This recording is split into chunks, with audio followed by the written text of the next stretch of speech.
Gandang araw mga karabit and welcome back dito sa YouTube channel natin na RTMC Rabbit Trip. Umattend tayo ngayong araw sa Commercial Rabbit Production Seminar sa Villa Emilia Farm, Malagasang, Imus, Cavite. At ang speaker natin si Sir Art Veneracion, owner of AB's Nature Farm, President Association of Rabbit Meat Production. And ang sponsor seminar natin ay si Mayor Emmanuel Maliksi ng Imus, Cavite.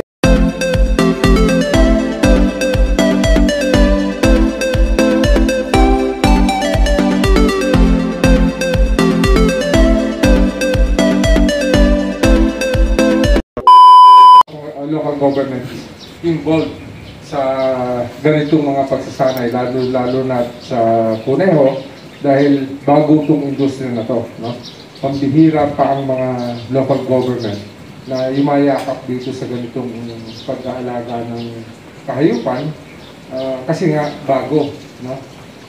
I remember yung mga LGUs na nag-invite sa akin regarding gusto nilang gawin itong isang livelihood sa kanilang bayan o siyudad is when we talk to the Bureau of Animal Industry, hindi ho kami against dito.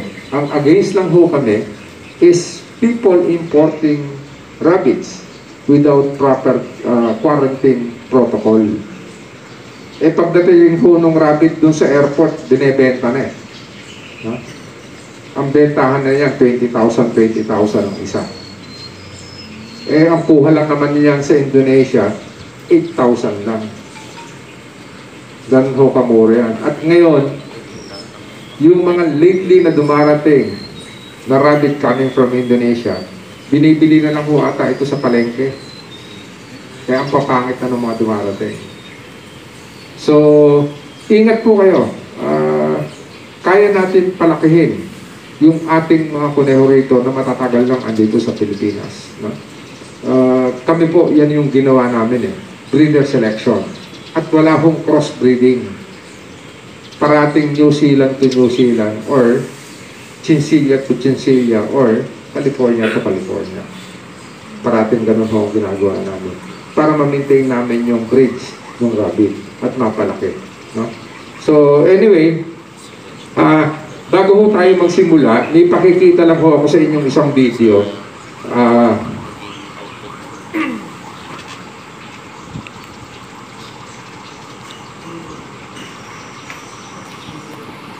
Sa Spain, no?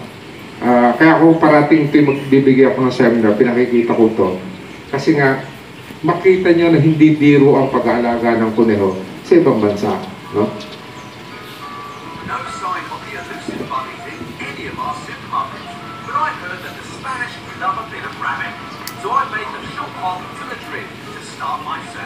Hindi malabo lang po.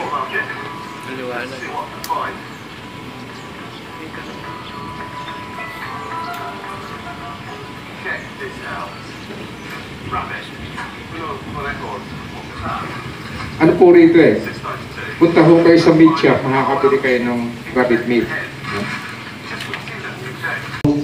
Alam niya, naging passionate ako rito because when I saw na ang healthy pat ng rabbit meat at ang bilis pala niyang paramihin, no?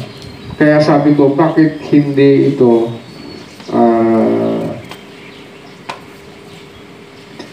ang ginagit ng ating pamahalaan, Department of Agriculture, para gawing isang livestock. No? Kaya ako na mismo, sabi ko, sige, i-introduce natin to sa ating mga kababayan. We started it in our town, and then hanggang sa kumalat na because we put up the association. It was registered commission 2015, no? So matagal na rin. At sa ngayon, it's a nationwide association. We have members in Luzon, Visayas, and Mindanao. Hanggang as far as in the south, Zamboanga. Then dito naman sa north, as far as Abra, Cagayan, Ilocos. meron ho mga members yung ARA.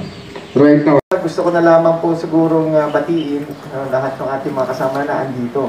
No, at natutuwa ako kasi nakita ko pa yung t-shirt ninyo. Juan Timos Rabbit Breeders ba yan? Association? Okay. Kanina, sabi ko, kailangan talaga natin magkaroon talaga ng ganito, ng pagbubuo. Lalong-lalo na, ng industriya kasi na ito ay nagsisimula pa lamang. At napakaganda dahil naandito pa yung ating advisors, no? Galing pa mismo sa Baliwag. Okay? At syempre yung okay. Kasi ayaw natin na yung enthusiasm ninyo ay maging enthusiasm na lamang. Syempre gusto natin ma-convert yan into actual livelihood or source of income. So, paano po natin gagawin yan? Napakadami talaga. Ito ay isang parte lamang yung ginagawa natin education. No? Kanina nga napagitin ko dito, marami ako sa mga nakakausap ko, nagsimula lamang siguro doon sa referrals o pagbabasa sa mga literatures o YouTube, no, para sila matuto. So nandito ngayon ang city government to partner. Okay? O kung paano namin mapapadali pa yung ating gagawin, yun po yung ating primary objective. So for example, bigyan ko kayo ng ehemplo, no? Yung market side. Okay? Ngayon kasi hindi pa tayo talaga pupunta ngayon doon sa pagbebenta ng meat O meron na ba sa inyo nagbebenta ng meat talaga? Karamihan ay personal consumption pa lamang. Ibig sabihin doon sa mga kapitbahay, mga ganyan. So hindi pa commercially. Pero ngayon, yun na yung dine-develop ngayon ng city. Na later on, lahat ngayon ng overproduction ninyo na hindi nyo bebenta as breeders, no? Ay pwede na rin natin kunin. Kasi magpa-partner na kami ngayon with, para ma-develop talaga natin yung market. Pati ngayon yung supply ngayon, pati doon sa food, para hindi na kayo ma-unburden, dahil meron nga tayong proyekto dito na organic urban farming, hindi nyo na puproblemahin na kayo kukuha ng mga feeds, ng mga grass, ng mga ganyan. Tatanim na rin natin dito lahat yan. Para ngayon, ang focus ninyo, nasa breeding lang. Okay? So, marami pa kailangan gawin. Okay? At kaya nga sinasabi ko na andito ngayon tayo para magsimula, tulong-tulong, na andito ang suporta ng city government para kayo talaga ay makapagpatuloy sa inyong enthusiasm na yan. Sana yung enthusiasm, no, hindi lamang sa atin, mas marami pa tayong maengganyo, kasi nakita natin yung potential, no, sa market na ito. Okay? So later on, malay natin ay malalaking breeding farm na meron kayo, di ba, na-convert na ninyo. E di syempre, malaking tulong din yan, syempre.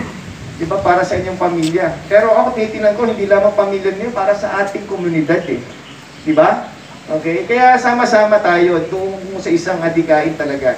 Kaya nga, natutuwa ako na naandito kayo, no? Syempre, hindi naman ito matatapos dito, mas marami pa.